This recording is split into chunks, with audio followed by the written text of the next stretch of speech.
தற்போதைய அண்மை செய்தியை நம்ம இப்போ பார்த்துட்டு இருக்கோம். பஹல்காமில் தற்போது சுற்றுலா பயணிகள் கொண்டாட்டத்தில் ஈடுபட்டு இருக்காங்க. அது மட்டும் இல்லாது ஆபரேஷன் இந்த சிந்தூர் மூலமாக பாகிஸ்தான் தீவிரவாதிகள் 70க்கும் மேற்பட்டவர்கள் கொல்லப்பட்டிருப்பதாக தகவல் கிடைக்கப்பட்டிருக்கிறது. இது குறித்தான மேலும் விவரங்களுக்காக இணையவிருக்கிறார் எம்முடைய செய்தியாளர் ராஜேஷ்.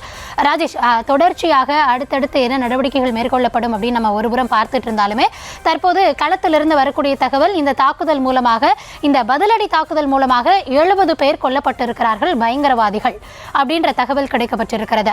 பொதுவாகவே ஒரு எல்லை தாண்டி ஒரு தாக்குதலை மேற்கொள்கிறோம் அப்படின்னா அந்த கிரவுண்ட் ரியாலிட்டி என்னவா இருக்கு அப்படின்னு ஊர்ஜிதப்படுத்த சில மணி நேரங்கள் ஆகும்.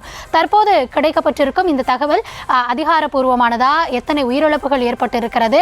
இதுல பொதுமக்கள் யாராவது சிக்கியிருந்தார்களா? என்ன கிடைக்கப்பட்டிருக்கும் தகவல் ராஜேஷ்?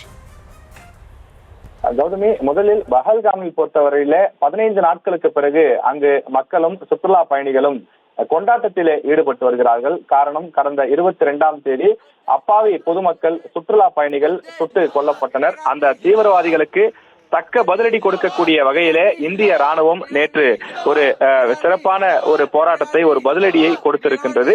அதற்கு தற்போது பஹல்காமில் கொண்டாட்டத்திலே மக்கள் ஈடுபட்டு வரக்கூடிய அந்த காட்சியை பார்க்கின்றோம். அவர்கள் பல இளைஞர்கள் அங்கு ஒன்று கூடி பாரத் மாதா கி ஜெய் என்றும் பாரத மாதாவிற்கு கிடைத்த ஒரு வெற்றி என்றும் அவர்கள் தொடர்ந்து உரக்க குரல் எழுப்பி வருகின்றார்கள். நம்முடைய இந்திய ராணுவம் ஒரு தக்க பதிலடியை கொடுத்திருக்கின்றது. இதிலே 70க்கும் மேற்பட்டோர் கொல்லப்பட்டிருப்பதாக அங்கிருந்து வரக்கூடிய செய்திகள் கிடைக்கின்றது. 70 முதல் 80 பேர் தீவிரவாதிகள் கொல்லப்பட்டிருப்பதாகவும் பலர் படுகாயங்களுடன் அவர்கள் மருத்துவமனைகளிலும் அங்கு இருக்கக்கூடிய முதலுதவி சிகிச்சை வழங்கக்கூடிய இடங்களிலும் அனுமதிக்கப்பட்டிருக்கிறார்கள் என்றும் பாகிஸ்தானிலிருந்து வரக்கூடிய உள்ளூர் செய்திகளும் தெரிவிக்கின்றன. இந்தியாவை பொறுத்தவரையில நாடு முழுவதும் ஒரு மகிழ்ச்சியான ஒரு மனநிலை என்று கூட குறிப்பிடலாம். அந்த அளவுக்கு தீவிரவாதிகள் மீது தொடுக்கப்பட்ட இந்த பதில் தாக்குதல் என்பது இந்தியாவினுடைய அந்த இறையாண்மையை நிலைநாட்டக்கூடிய வகையிலும் பாதுகாப்பை உறுதி செய்யக்கூடிய வகையிலும் இது அமைந்திருக்கிறது என்று பலரும் கருத்து தெரிவித்து வருகிறார்கள். ஜம்மு காஷ்மீர் மாநிலம் பஹல்காமில் தீவிரவாதிகள் கடந்த 22ஆம் தேதி நடத்திய கண்மூடித்தனமான அந்த துப்பாக்கி சூட்டிலே பலர் உயிரிழந்தார்கள். குறிப்பாக 26 பேர், 25 சுற்றுலா பயணிகள் உட்பட உயிரிழந்திருந்தார்கள். நாடு முழுவதும் மட்டுமில்லாமல் உலகம் முழுவதும் ஒரு பெரும் அதிர்ச்சியை ஏற்படுத்தியிருந்தது. இந்த அதிர் அலைகள் அடங்குவதற்கு முன்னதாகவே நிச்சயம் தீவிரவாதிகளுக்கு தக்க பாடம் புகட்டப்படும் என்று நம்முடைய மத்திய அரசு அறிவித்திருந்தது. பிரதமர் இது தொடர்பான பல்வேறு விளக்கங்களை எல்லாம் கொடுத்திருந்தார்.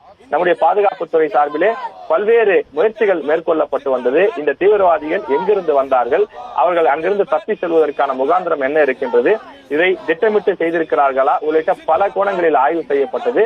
அந்த அடிப்படையிலே தான் 9 தீவிரவாத முகாம்கள் கண்டறியப்பட்டு அந்த தீவிரவாத முகாம்களின் மீது நேற்று நள்ளிரவிலே, சரியாக சொல்ல வேண்டுமானால் 1 முதல் 1:30 வரை 25 நிமிடங்களில் பல தீவிரவாதிகள் கொன்று குவிக்கப்பட்டிருக்கிறார்கள். அவர்கள் மீது குண்டுமழை பொழியப்பட்டிருக்கிறது. அவர்கள் தங்கியிருந்த வீடுகள் போன்ற அமைப்புகள், முகாம்கள், அந்த டென்ட் கொட்டாய்கள் போன்ற அனைத்து இடங்களிலும் குண்டுகள் வீசி தகர்க்கப்பட்டிருக்கிறது.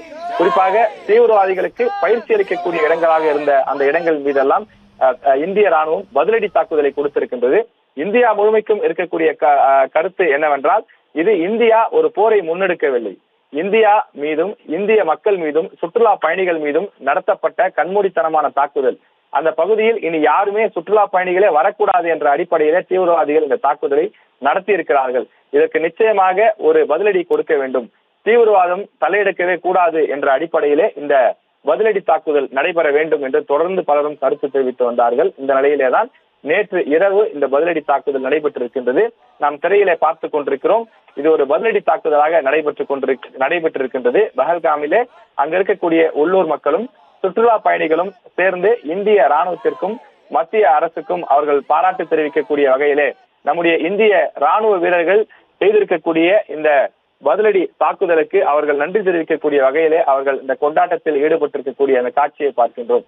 காலையில் கூட அந்த 26 குடும்பங்களை சேர்ந்த பல பெண்களும் அங்க இருக்கக்கூடிய குடும்ப உறுப்பினர்களும் பேட்டி கொடுத்திருந்தார்கள். இது மிக சிறப்பான ஒரு பதிலடி.